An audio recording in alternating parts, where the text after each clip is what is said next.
Husband విషయంలో నాకు బాగా నచ్చింది ఇదే అనమాట. మనది కాకపోయినా సరే మనం యూజ్ చేసుకున్నప్పుడు కంప్లీట్‌గా రెస్పాన్సిబిలిటీ అనేది మనది అన్నట్టుగా ఉంటారనమాట. అది ఏదైనా సరే, వస్తువైనా సరే, ఏదైనా సరే, ఈ ఇల్లు విషయంలోనైనా సరే అంతే అనమాట. చూసారా? నేను ఎలాంటిదాన్నంటే వాడుకున్నాంలే అయిపోయిందిలే అన్నట్టుగా ఉండే టైపు. నన్ను మార్చింది మా హస్బెండే అనమాట.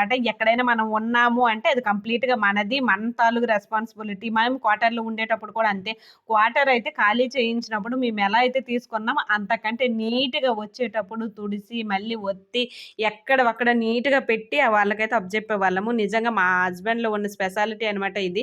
ఇంట్లో అన్ని పనులు ఎక్కడవైతే అక్కడ ఉన్నాయి. ఎందుకంటే మంచాలు అన్నీ వచ్చాయి కదా! అవన్నీ ఫిట్టింగ్ అయితే చేయిస్తాము. మా హస్బెండ్ ఉండేటప్పుడే ఈ పనులన్నీ కంప్లీట్ చేసి ఇంక వెళ్ళిపోతాం అనేసి అయితే చూస్తూ ఉన్నారు. మీరు అనుకోవచ్చు మళ్ళీ ఎక్కడి నుండి వచ్చారని. ఇంక వెళ్ళలేదు. ఉండేటప్పుడు తీసిన వీడియోస్ అన్నీ ఇవన్నీ ఉంటే అలా పోస్ట్ చేస్తూ ఉన్నాను. ఇంక బెడ్ అంతా సెట్ కూడా అయిపోతది. తర్వాతయితే మా హస్బెండ్ వెళ్ళిపోతారనమాట అన్నీ చేసిన తర్వాత.